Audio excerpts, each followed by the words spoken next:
Yeah, some of them are escaping. Fortunately, on our side, we don't have that problem. In Finland, No, you have a great military. we have compulsory military service, and as I always say, we have 900,000 men and women who've done it, including myself and the Prime Minister. We have 200. And you've been fighting Russia for a long time. So how many years have you been indirectly fighting Russia? Well, put it this way, we have managed our relationship since the 1300s with about 30 skirmishes, but it's been very peaceful at our border after World War II. Yeah, but it's been peaceful at our border since the Winter War and the War of Continuation. But I mean, a lot of it is because we actually have a very large military. It's the biggest in Europe together with Turkey, Ukraine and Poland. We have over 60 F-18s. We just bought 64 F-35s. We'll roll out the first one in Texas in December. We have the biggest artillery in Europe together with Poland. And as I always say, we don't have it because we're worried about Stockholm. Well, you really have proportionately, I think, the largest military in the world, proportionately. It's quite big, yes, I have to admit. But, you know, we have it for defense purposes and also to build a deterrence. And it's worked, and I think that's one of the reasons that our relationship is so good as well. We have the Defense Cooperation Agreement with you. Right. We're new allies in NATO. Our defense expenditure is going north of 3%. We work very closely with you and the rest of our allies. And you know, when you push the ceiling of defense expenditure in NATO to 5%, you can imagine that a country like Finland was quite pleased with that, because that means that all of the allies have to bring up their defense expenditure, and you basically increased our security just with that decision in The Hague. And I have to admit that, having been to my first NATO summit in the summer of 2024, if someone would have told me that you will move from 2% to 5% after Trump enters, I would have said, go see a doctor. But you know, well, you had to do it, and you were great about it. Spain has not been. Spain is the one that didn't do it. And so I think you people are going to have to start speaking to Spain. The only one that didn't do it, the only NATO country that didn't do it is Spain. And you'll figure what that's all about, right? Yeah, I mean, we'll work, and I think with the leadership also, Mark Rutte, the Secretary General of NATO, I think, you know, there are a lot of commitments that have to take place, and this, of course, is going to also increase industrial defense exchanges. I think we buy 4 times more military material here from the US, and I think it's an essential part of our whole military setup in Europe. And it's good to be working on this together. But there's one thing that I wanted to mention also. I want to congratulate you for what we have seen in the past 24 hours in Gaza. Thank you. I think it's a historic deal. I went through the 20 points. It's almost like the best of record. You really see all the key elements. And if someone would have said a few weeks back that you and your team are able to push us to a position where there will be a ceasefire, an exchange of prisoners, hostages, and then a pullback, I would not have believed it. But this is what diplomacy is at its best, and I think it's a potentially huge deal. So congratulations to you and your team. Peace in the Middle East. Peace in the Middle East, yeah. And every country came together. Every single country came together, and people are shocked by it. But it's an amazing situation. Nobody thought it was going to happen. Thank you very much, and you've been of help too. You help always, but we are really working more closely together, having to do with Russia, Ukraine. Yeah. And I would have thought that would have been easier, because that would be number 8 for me, number 8. And I would have thought the Russia deal maybe would have been one of the easier ones. And unfortunately, last week they had over 7,000 soldiers die unnecessarily. So it's a terrible thing, but I think we'll be getting there hopefully soon. Yeah, probably we'll go, I mean, or you will be going piece by piece. I mean, there are only so many agreements that you can get done, and I think this one will be the next big one. Of course, this one needs to stick, and I'm sure it will, because the incentives are all there, and then we'll continue to work. I mean, the last time I was here in the Oval Office was with the other European leaders in August, and I think we did a lot of good advancement there on security arrangements. I think you pushed us Europeans hard not to buy oil and gas from Russia, which I think is a very correct decision. Europe just put down its 19th sanctions package. I think Russia is actually right now, both economically and militarily, not in a very strong place. And I think it's because of the commitments that we've made to Ukraine. So, you know, day by day on this one. We're going to get it worked out.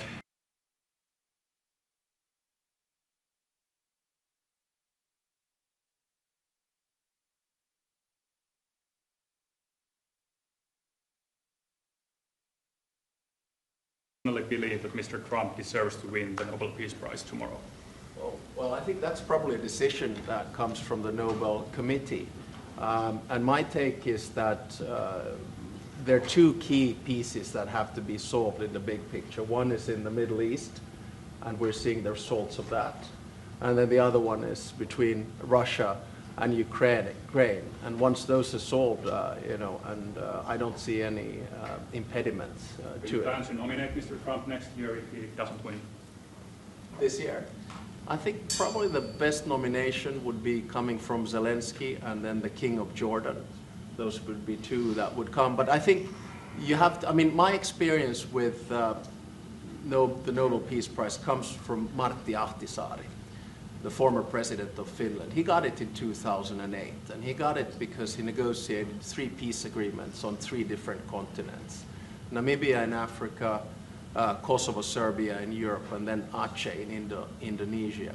And his message was always that when you do a peace agreement, the key is that it looks like an equal match, that the big guy doesn't win over the small guy, and vice versa. But I have to say that the track record of the President of the United States in the past 7 months, 8 months is rather impressive.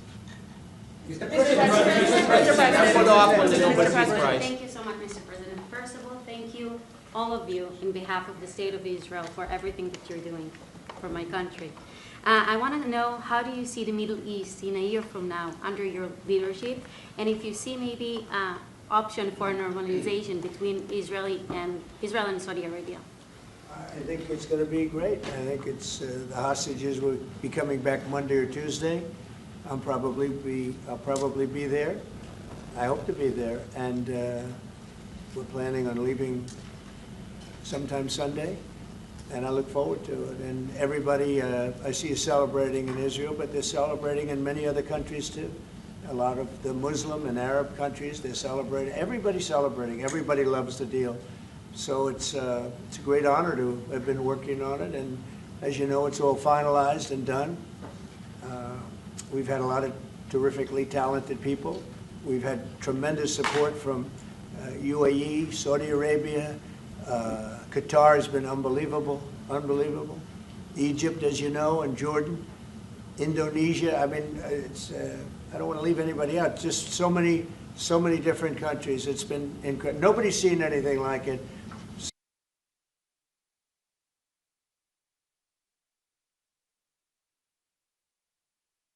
The Nobel Peace Prize tomorrow. Well, I don't know. Look, I made 7 deals, and now it's 8. Solved the wars. One going 31 years, one going 34 years, one going 35 years, one going 10 years. I made 7 deals. This would be number 8. The one I thought that I was going to make, and I think we will probably, is because it's a ridiculous war. It's a horrible, the worst since World War II. If you look at the people dying, is Russia, Ukraine. I think we'll do that too. We've a lot of reasons for them to do it, and I think they'll be coming to the table pretty soon. But this is the biggest of them all. This is a big one. Although I think India and Pakistan is very big. 2 nuclear nations. I did that based on trade and because of the tariffs. If we didn't have tariffs, you wouldn't have been able to do it. But I said, if you guys are going to fight, I'm putting 100% tariffs on each of you. And they immediately stopped fighting. And that was going to go nuclear. You know, that was back and forth.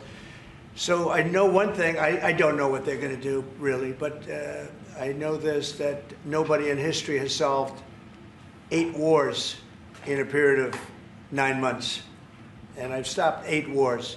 So that's never happened before. But they'll have to do what they do. Whatever they do is fine. I know this. I didn't do it for that. I did it because I saved a lot of lives. And that's the thing that bothers me so much about the Russia-Ukraine. 7,000 people are dying a week. Young soldiers. They're almost all soldiers of Ukraine and Russia. So in theory, it doesn't affect us, no, but it's a terrible thing. And we'll get that solved too. But nobody has ever done 8 wars. Nobody's done 8 wars in 30 years, let alone 9 months. Are you going to step up? Are you going to step up the pressure for a Ukraine deal? Yeah, we are stepping up the pressure. We're stepping it up together. We're all stepping it up. NATO's been great. the leader of NATO, as you know, Mark, has been fantastic, I think. And he's a fantastic guy. And they are stepping it up. And we're selling a lot of weapons to NATO.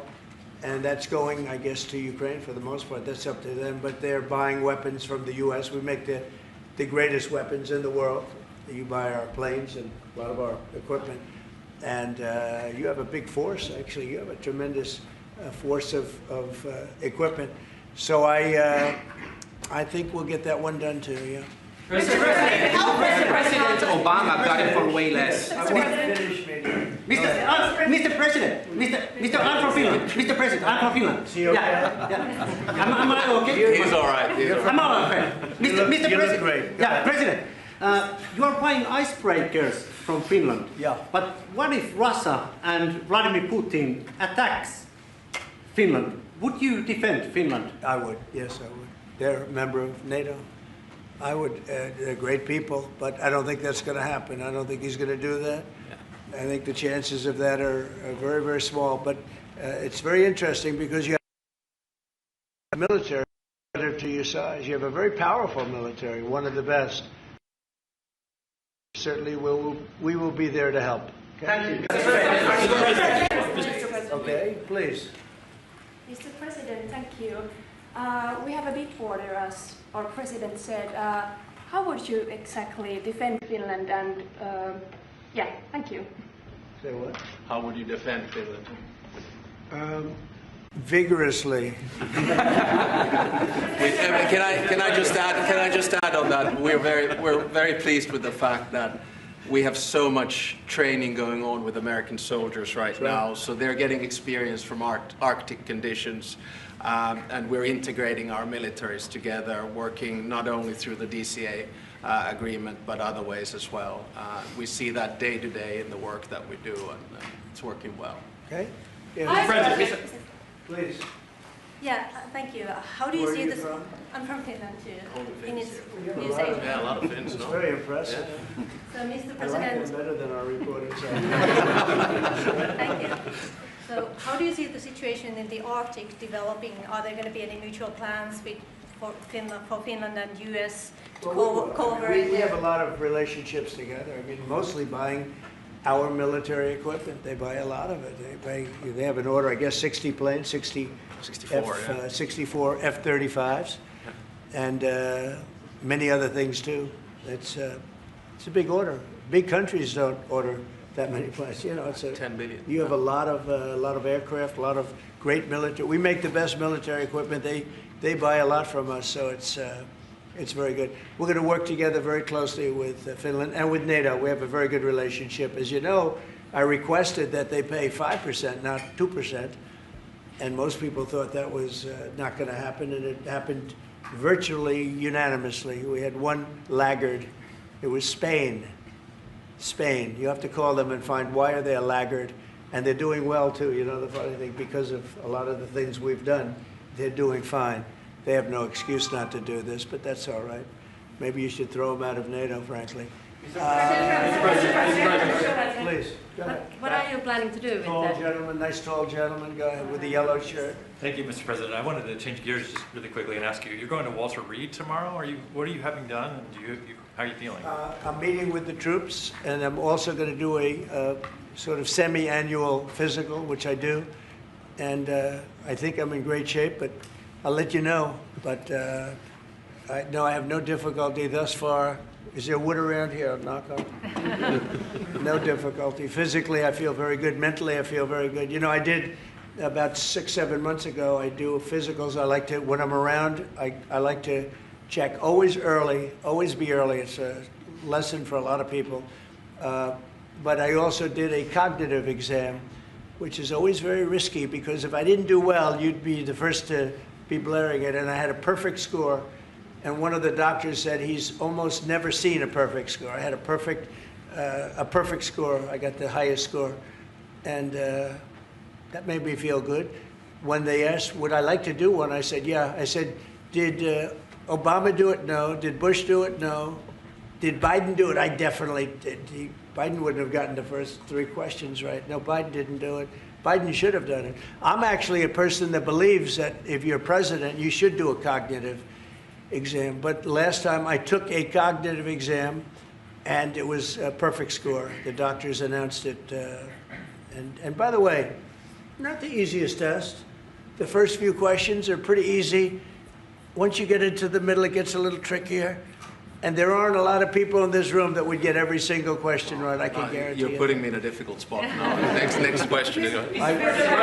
President, Trump got the Nobel Peace Prize for way less than you did, and President Obama got the Nobel Peace Prize for way less. He got a prize for doing nothing. Exactly. Obama got a prize. He didn't even know what he got. He got elected, and they gave it to Obama for doing absolutely nothing but destroying our country.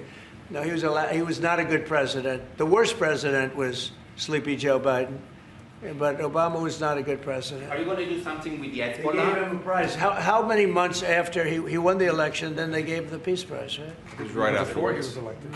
Are you going to take My election was a much more important election.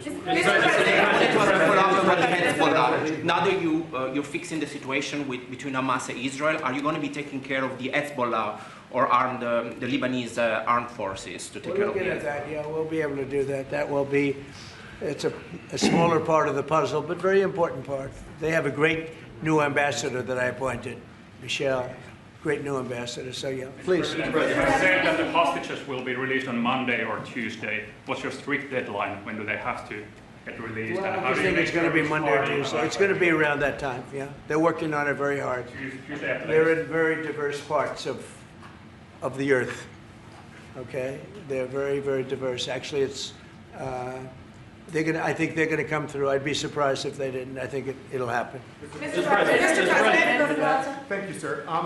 The 19th point of the 20-point plan said that in the future there could be conditions in which the Palestinians might eventually get a state. Under what conditions do you think the Palestinians could have their own state in the We'll look at it at the future? time. We're going to see how it all goes. And, you know, there's a point at which we may do something that would be a little bit different and may be very positive for everybody. But we'll be looking at that at the time. Mr. I think we'll get to that. I think we'll get to that period too. Yeah, please. Mr. President. Yeah, please, Glass. Thank you. Mr. President, the United States has previously said that that Europe would have to take more responsibility for its own security. Are you or the U.S. planning to withdraw some of the U.S. forces from the European soil? No, but we may move some around a little bit. I'd ask you that question, Pete. Go ahead. I think that's right, Mr. President. We're very much heartened by your leadership to get NATO to rise up to 5%, which means they can take primary responsibility for defense of the continent. But that doesn't mean America is abandoning NATO in Europe. But we could look at where our troops are postured, what makes the most sense for America and our NATO allies. We have a lot of troops in Europe, as you know, a lot. And we can move them around a little bit. But no, basically we'll be pretty much set. Go ahead, what's the second? My second question would be, are you planning to impose more sanctions on Russia at this point? I might, yeah, I might. Mr. President, your 20-point plan says we will encourage people to stay. Can you confirm that as Gaza is rebuilt, that no one will be forced to leave? Yeah, nobody's going to be forced to leave. No, it's just the opposite. This is a great plan. This is a great peace plan. This is a plan that was supported by everybody. I mean, as I said, they're dancing in the streets of many, many countries right now. It's amazing. I've never seen anything like it. No, we're not looking to do that at all. And Mr. President, how soon do you think that we can see a full withdrawal? Mr. President, can you cut through the politics on the shutdown? We had another failed vote today. Can you speak to our viewers from Orlando to Sacramento? What's your message to some of these families tonight facing missed paychecks, potential layoffs, and missed benefits due to the shutdown? Yeah, I blame the Democrats. They ought to call their local Democrat representative, whether it's a senator or a congressman, and it's their fault. I mean, they admit it's their fault. They campaigned on the fact that they'd never shut down the country, but they want to shut it down. And, you know, we have the greatest economy. We're the hottest country in the world right now. I think you'd admit that. The hottest country. We went from a dead country a year ago to the hottest country in the world. So I think they probably don't like that. But we're doing great. I mean, we're doing great. I would say my message is call your local representative, congressman or senator, and tell them to get on the ball. The Democrats have caused this problem. Can I ask one more? Congressman Randy Fine. Thank you, Mr. President. Where are you from? I'm from Finland. It's so nice. Uh-oh, here we go. Here we go with a killer question. I would like to circle back to the icebreaker deal. So Finland and the US are strengthening their economic partnership through the deal. What other areas of cooperation with Finland do you see as possible at this moment? Good question. We're going to be talking about that in a little while. We're going into the next door room, commonly known as the cabinet room, beautiful room, and we're going to be discussing that. But we'll be doing other things. It's a wonderful country with wonderful people. We've had a long-term relationship, but it's never been as close as it is now. We'll be doing other things. Go ahead. We've been talking about a lot with the president. The two specific fields where I think Finland has strengths. One is quantum and quantum computing, and we know that that is basically what gives food for thought for artificial intelligence. That's very important. The second one is actually networks. And you know that there are two sort of safe and trustworthy Western networks right now. One of them is Nokia, and the other one is Ericsson. And actually 70% of all broadband in the United States is Nokia. So one of the things that we could work on together is creating the 6G space through networks. And we actually, Nokia has 7,000 people working here in the United States and an American CEO. Okay, anybody else? Mr. President, what is the international stabilization force that's going to deploy to Gaza? What is that going to look like? To be determined, really, I think there's going to be a large group of people determining what it will be, and a group of people funding it that are very rich countries are going to be funding it. People want to see this work. It's going to work. It's absolutely going to work. And it starts, it's already started. We've signed, as you know. Everybody's agreed. I think Monday is going to be a very big day, Monday, Tuesday, but it's going to be, depending on where you are, it's going to be a very big day. I think it's going to be a day of great celebration. I've never seen anything like it. The streets of so many countries right now, they're just roaring with love and with praise for the people that did this. And these are countries that did this. The whole world came together for this, even Iran. And I really thank them for it. Iran came out and said this is a good thing. This is a very good thing. So it was terrific. It's been a terrific experience for me. Thank you very much, everybody.